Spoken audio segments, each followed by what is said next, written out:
Hello, my friends. This is Thad Riley, episode 260 of the Thadcast. I say these numbers and I'm like, whoa, how did we get here?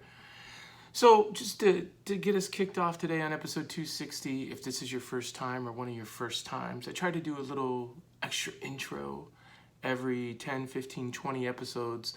My name is Thad Riley. I am out of Brentwood, New Hampshire. I am a dad and stepdad to 6 children. For the majority of the time, I stay at home and do things like the podcast. And my wife and I have a phenomenal health and wellness business that we're involved in with a massive group of our friends and have a blast over at a company called ID Life. And if you'd love more information about feeling your best, getting better sleep, having more energy, having more focus, weight loss transformation. I'm a guy who's lost 150 pounds.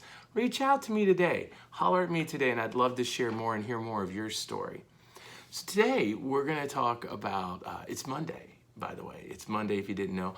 And Monday is always our day where we try to kick the week off in a positive manner in some way that might benefit you. And today I want to talk about the evil of distractions.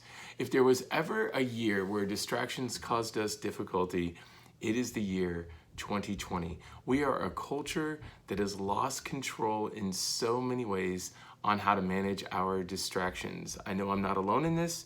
I know there are several of you, and we are just all over the place.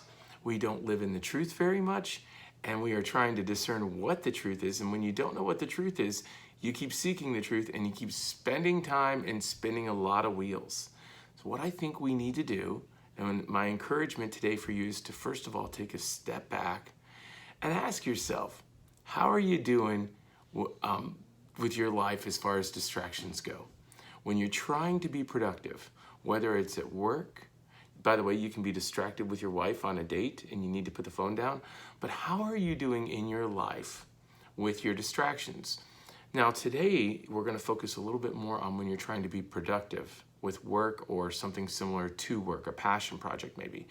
But this can also flow into other areas of your life because you don't want to be distracted in your marriage. You don't want to be distracted in your friendships or with your kids, right? You want to have engaged, fruitful relationships too. So I think some of these aspects will flow over, not just from a productivity standpoint with your work, but also into your personal life. So number one, hey, this is obvious. You want to remove external distractions. You want to just figure out what those are and get rid of them. I'll give you a great example. For me, an external distraction could be a game that I play on my phone, right? Sometimes I start playing a game and I just check out. And all of a sudden I'm like, hey, guess what we just did for like 34 minutes? And I don't have 34 minutes to really be thrown around. And that'll happen maybe sometimes a couple times a day. So for me, a game can be a distraction, or the black hole called YouTube can be a distraction, right? It's like, what is up with these flat earthers? And all of a sudden, you've watched 17 videos on flat earthers. And you're like, why did I do that? That didn't benefit anybody. There are also other distractions that are smaller. Maybe it's noise. Now, some people like background noise when they work, but sometimes that background noise can even be a distraction in itself. Don't trust what isn't a distraction or what other people say are distractions or non-distractions. You have to figure that out for yourself because each of us is created differently and our experiences are different. So you need to know for yourself what distracts you. So start by making a list and then keep those things at arm's length when you're trying to be productive. Secondly, clean up. A messy office, a messy room can distract you, can throw you off, and can just be a little bit of a mess in your mind. And when you have a mess in front of you, you can have a mess in your mind, right? So just tidy some things up before you get to work. Keep things under control so that you're not staring at a pile of papers, because that can be distracting too. Just get rid of the pile of papers. Just take some time, get rid of it, and remove those types of distractions so they don't interfere. All right, number 3, find a mantra, some type of saying that keeps you going. This is so true for running, right? I think we just talked about this recently. And I know I heard this on, whose podcast was it? I can't remember. It might have been Ryan Mickler's. And basically it's I never get tired. It was Steve Weatherford's. He was saying, I never get tired. So that's what they were saying when they were like doing a distance running, when they were running a marathon. I never stop running. I'm never distracted. For some people, really good one is, I have a quiet mind. I have a quiet mind. Or nothing distracts me when I'm working. Nothing distracts me. Just a simple mantra. You may even want to put up a little sign in front of you that says, I have a quiet mind. I have a quiet mind.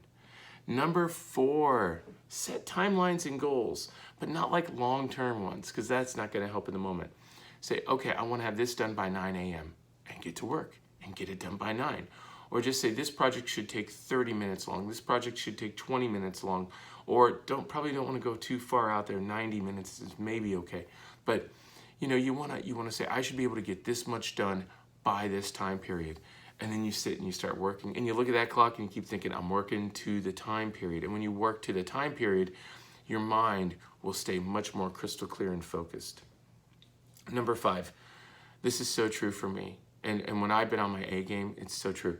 Do the most tedious and difficult tasks first. Get the stuff off your plate early that you want to get rid of, that you don't want hanging over your head. They may have a timeline too, but get that stuff done as soon as possible. Number 6, don't get bogged down in what you don't know, because then you start searching, you start doing this. Who should I ask for the answer? If something is overwhelmingly difficult to reconcile or to figure out, right? Move on. Move on. If you cannot move on, get your resources together, let them know what's going on, and ask for help sooner than later.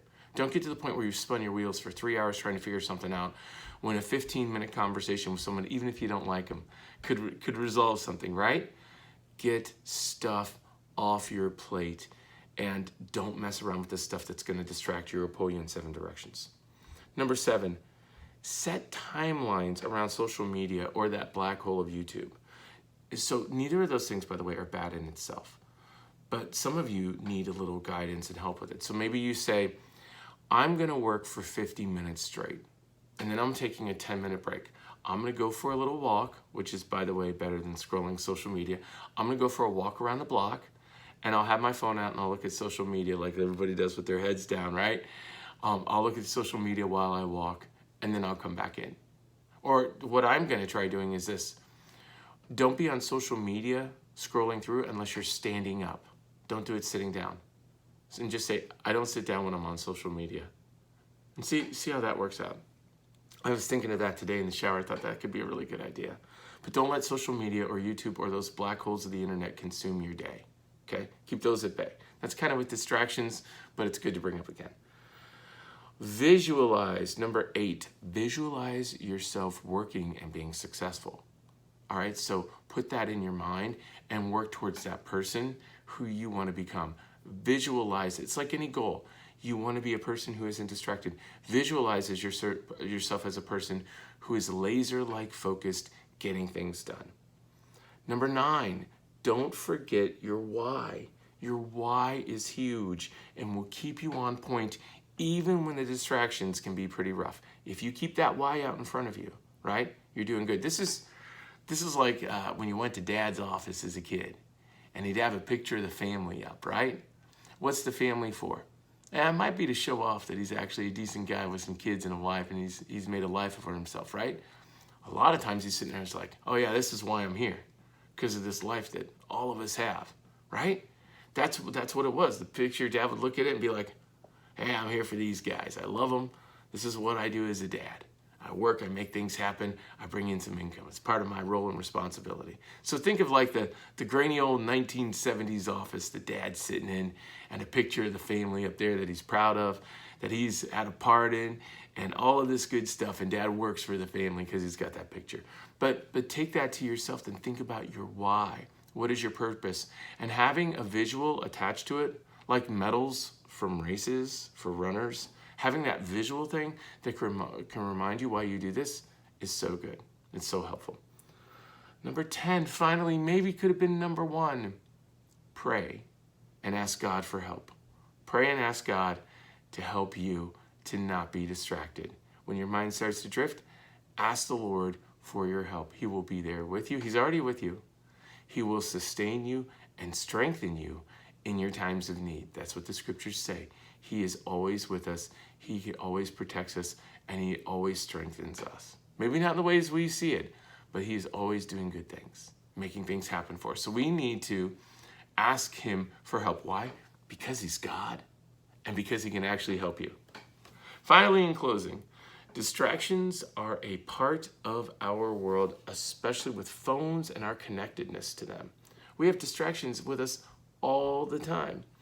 So to achieve great success, you have to have a level of mastery over distractions, and these 10 things can make dramatic improvements on your life for day one. So pause. You can go back and listen to this episode again. Write them all down if you didn't. I should have said it at the beginning, but I'm not going to re-record it. But those are 10 distractions and 10 ways to overcome. Well, those are 10 ways to overcome the distractions that you and I may face, and probably do face, almost on a daily basis. So I hope that encourages you. It gives you a path to overcoming distractions this week. Implement some of those today. Let me know how it goes. I always love feedback on the Thadcast. Hey, if you got a minute, one of those reviews on iTunes would do the trick for me today. Those are always the best. And if you shared the Thadcast with a friend of yours, that's also a huge blessing. Those social media shares too. Nothing can be better than those sometimes. So, well, anyway, that's it. Thank you for joining me on episode 260 of the Thadcast. And until next time, my dear friends, may you be blessed.